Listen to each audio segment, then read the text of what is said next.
Hey friends, good Monday morning. Welcome to this new series, which is Monday Motivation, I suppose. What are you doing, dude? Yeah? Every time, huh, Bubba? Every time. Which is a Monday Motivation, but we're not going to use that same branding we were using all last year with BDubFit. And we're going to try to do some more thematic topics to folks that are interested in our hobby, but also could use a good start to the week or something to think about. In our first series it's going to go for a few weeks. I don't know how many weeks, but a few weeks. And that series is collecting bad? Is collecting bad? Now, spoiler alert, my answer to that question is no. It's not bad, inherently. But there are a lot of things that have happened to this hobby over the decades, and especially in the last, I would say, 3 or 4 years, that I think we have to examine a little closer and make sure that our relationship with collecting and what we collect is healthy. And I'm going to try to approach this from only my perspective and look at myself and talk through it. So I think that might be something you're interested in. I hope it is. And then at the end of each video, we'll do a little kind of catch up and talk about what our week's going to be like. So, is collecting bad? I think in order to answer that question, we first have to talk today about why do we collect? Why do we collect? So, to answer that question, I can only answer it for myself. Why did I start collecting? It's a thing that I can always remember collecting stuff. Figures, baseball cards, football cards, pogs, weird things like light switch covers. You take off your light switch cover and you put another one on. I never really did much with like stickers or things like that. Slap bracelets. Now slap me! Slap me! All sorts of stuff that I can remember collecting as a child, but especially figures and especially G.I. Joe and Ninja Turtles. Those were the main things that I collected. And I certainly played with them as a child, as all kids do, and set up wars and armies and played in the bathtub and all that and so forth. But I also displayed them. I would set up displays and certainly not to this level or to the level that I was posing them up intricately and telling stories. Well, I was telling stories, where maybe Megatron is fighting Raphael, right? Something like that. But I'd have places for them. They didn't just go in the toy box. They went on a shelf and they were displayed. And there were some I would keep. I wouldn't open because I liked the way they looked in the package, even as a kid, which is kind of weird.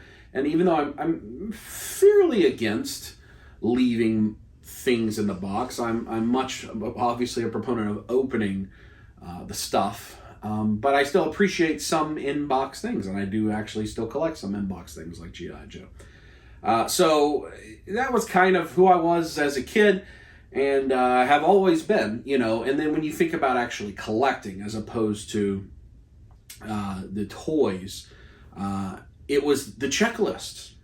That's what started me collecting, so to speak, where you get the back of the Ninja Turtles pack and you'd be like, oh, I've got Leonardo. I knew there'd be the other 3 turtles, but there's 6 other figures on this 10 back card. And, oh, okay, well, I want to get all of those too, and I need Ace Duck, even though you don't even remember Ace Duck from the cartoon. And the same thing is true with baseball cards. You knew there's 750 cards in this set. Maybe I need to get them all. And especially in baseball cards, which were very popular when I was younger, late 80s, early 90s, the chases, the foils, the whatever, the art of acquiring more so that you can find their rare ones. I think it's just inbred in us as a young age, which we'll talk more about in a future episode. But I've just always collected. And then as I get, these were my things. They were the things I collected, and I observed it. My parents both collected stuff, and I understood that to a point. My mom collected cows for some reason, and then which she told us as adults that she never really liked them that much. Just people started giving them to her, and everybody started giving them to her. But there were cows all over her house. My dad loves the eagle. He loves eagle. My dad's a minister, and he likes some of the stuff in Christianity with the eagles, and so he would have eagle statues and eagle carvings and stuff. And I observed this and understood that as an early age. So it was also an influence. Like, I saw my family do it. I appreciated it and saw it was okay, right? I saw it was okay to let your house be filled up with the things that are representative of what you like, as opposed to just blue paint on the wall, or here's just this random, piece of art that I don't even care that much for. You could put what you want to put. That was the way I was influenced to grow up. So it's what it was. That's, why did I collect? And I just always have. And there is certainly a rush in trying to find something that's hard to find. I've told the story many times on this channel about my dad trying to find the Ray Fillet Ninja Turtles figure for me, and that's my first time I can remember him hunting for a figure, and it meant a lot to me. But none of this was ever, when I'm a child, a thing that I even considered being valuable at all. You don't equate value when you're 8 years old, 12 years old. You don't think about things that way, at least not in the 80s we didn't.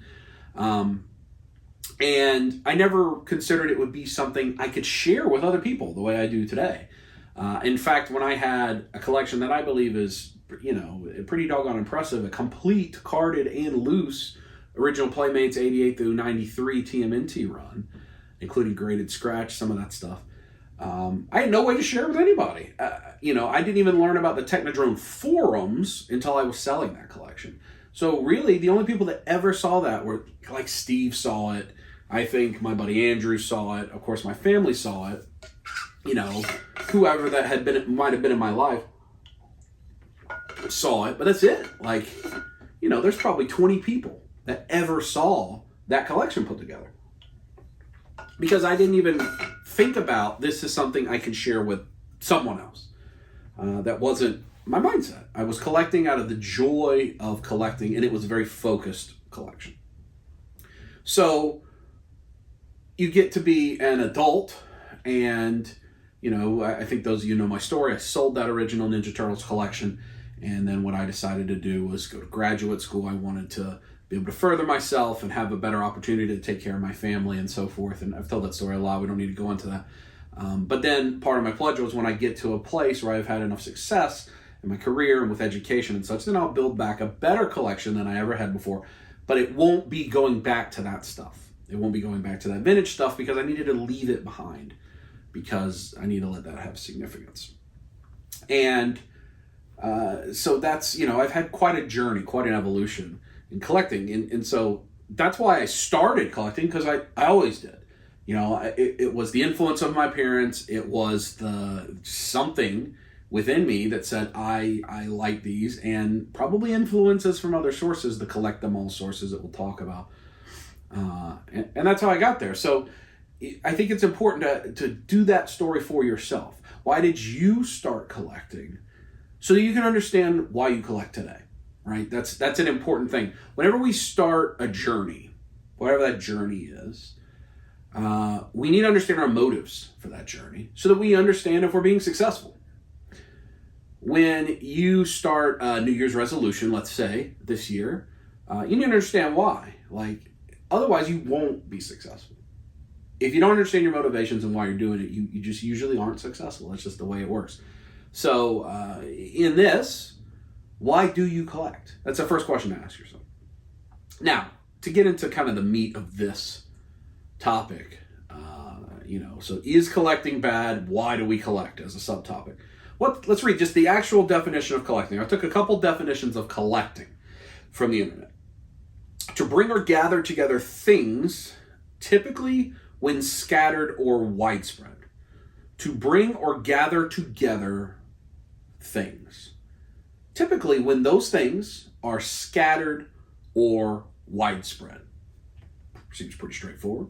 Another definition: to systematically seek and acquire items of a particular kind as a hobby. To systematically seek and acquire items of a particular kind as a hobby. There's two words that I want to focus on those two different definitions. Typically when scattered, and to systematically seek and acquire. And I ask all of us this, but we talk to myself. Self? I've been watching some Emerald on YouTube recently, and you always say that. Self, as a modern collector, are you systematically acquiring things? Is there a system? Is there a method that you're following? Or are you just buying stuff? Self, are the things that you're acquiring scattered or widespread? Are they difficult to obtain? Are they hard to know about? Are they rare? Are they worth collecting? I think those are fair questions when you look at the definition of collecting. In the modern collector, are we collecting? Or am I accumulating? Let's look at the definitions of accumulating. To gather together or acquire an increasing number or quantity of. To gather together or acquire an increasing number or quantity of. To get more of. To take and get more of. Second definition. To gradually gather or acquire a resulting whole. To get pieces so that you have all. Right? Accumulation. Am I collecting or am I accumulating? Answer that question for myself. For the better part of the last few years, it's honestly, for the most part, accumulating. There was a time where I would buy every Hot Toy so that I could have every Hot Toys. Not because I had a special connection to it, not because I loved the way the display looked, not because I felt like I was collecting it, not because they were scattered or widespread. They were very easy. Sideshow would happily take my down payment and take my payments and give it to me. There was no system. It's new, I'll take it. If I think back to hunting in stores, which fortunately I haven't done it all this year. In fact, I have not bought the first figure of 2023 yet, which is good. I did have one figure arrive, but that was paid for 3 weeks ago and took forever to get here. So I have not made my first money spent on action figures in 2023. But you think back and you go to Walmart, and sure, you could say that going to 10 Walmarts in a day is some sort of system, but I think it's more just gathering together a bunch of. And I think a thing to think about is, has our thinking been tricked by the companies that want our money? Which I won't fault them. They are in business to have our money. And this is a topic that'll be later in this series. But has the nature of pre-orders, down payments, if you don't pre-order it, you may not ever get it, a thing that they're making tens of thousands of, got us to start accumulating, gather together or acquire an increasing number of, rather than collecting. Bring or gather together things that are scattered or widespread. Now, if a Marvel Legends wave figures was spread out, where, for instance, here's a good example. I felt like I was collecting the McFarlane Starro Build-A-Figure line last year. It was only in Targets. They didn't really put them up online much until the end of the year, and they released a different piece of it every 3 months. I felt like it was collecting, because they were scattered, they were widespread. They weren't that hard to find, but you had to kind of work at it. Do I feel like I'm collecting when I say, well, I've got the next wave of G.I. Joe Classified pre-ordered, two sets, and they'll just arrive, and I won't have money anymore? Is that collecting, or is that accumulating? I think if you're honest with yourself about that, and I'm being honest with myself, a lot of what I do is accumulating. That falls closer to bad than good. Because the things that people say, collecting is good because it brings me happiness, it brings me joy. I get to relive in my childhood, or I get to connect this on a certain way, or I get to do it with my family or my kids or whatever. All wonderful reasons. All things we'll talk about. But I don't think any of those reasons happen when just shipper boxes of a complete wave of Marvel Legends shows up and sits in a pile that you don't have time to open for 4 months. Right? That's accumulating. And we all fall into that trap, me included. That's why some of the things you've heard me say recently, I want to get my stuff open. I want to take pictures. I want to play with them. I want to get them on display. Because if I don't have time to open them in the first few days, why did I buy it?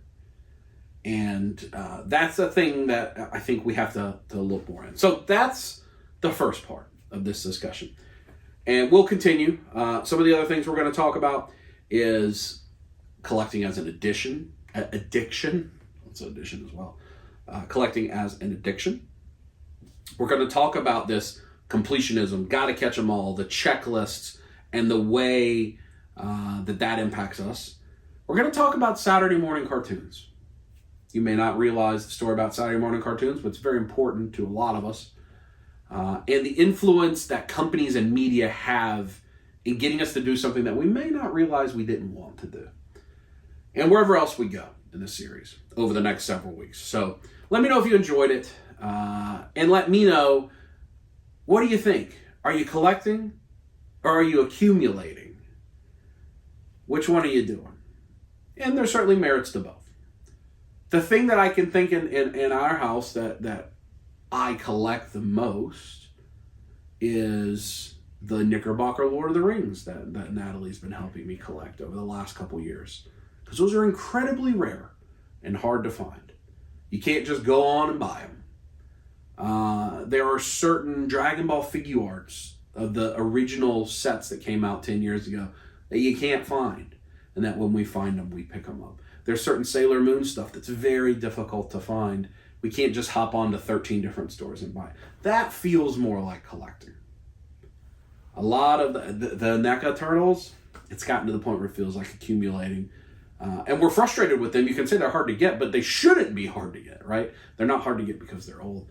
And I really think a lot of the collecting has moved into the retro space, and a lot of the accumulating's in the modern space. But let me know what you think about the topic. So I really hope, as we wind down this Monday video, we haven't felt great in our family. Natalie and I both had pretty high fevers and cough and cold and maybe flu. I think it sounds like a lot of people at work are. I'm starting to get on the other side of it. I still have a little tickle in the throat. I've been working, back to work, got caught up with all that. So, we're into the swing of the new year. I would encourage you, whatever your resolutions are. I know we're not doing Beat Up Fit anymore, but we've been pretty good with the eating. Family's been exercising. We've been making really positive steps. There's a lot of other steps we haven't got to yet because of being sick. But I feel good about where we are as a family after a few days. This time can be super stressful because you've set resolutions for yourself and maybe you're not hitting them right away and you're already ready to quit. I mean, you're going to be watching this. It's going to be the 9th, I think, of January. And a lot of people don't ever get to that second Monday of January. So I encourage you, whatever the healthy habits that you've set up for yourself, keep pursuing those. If you didn't start yet, it's not too late to start. If you're about to quit, just try a few more days. If you can get to the 3rd week, that's usually when you can build that habit. 21 days builds a habit. You can get there. So I encourage you with that. I appreciate you watching this, and we'll talk to you next time.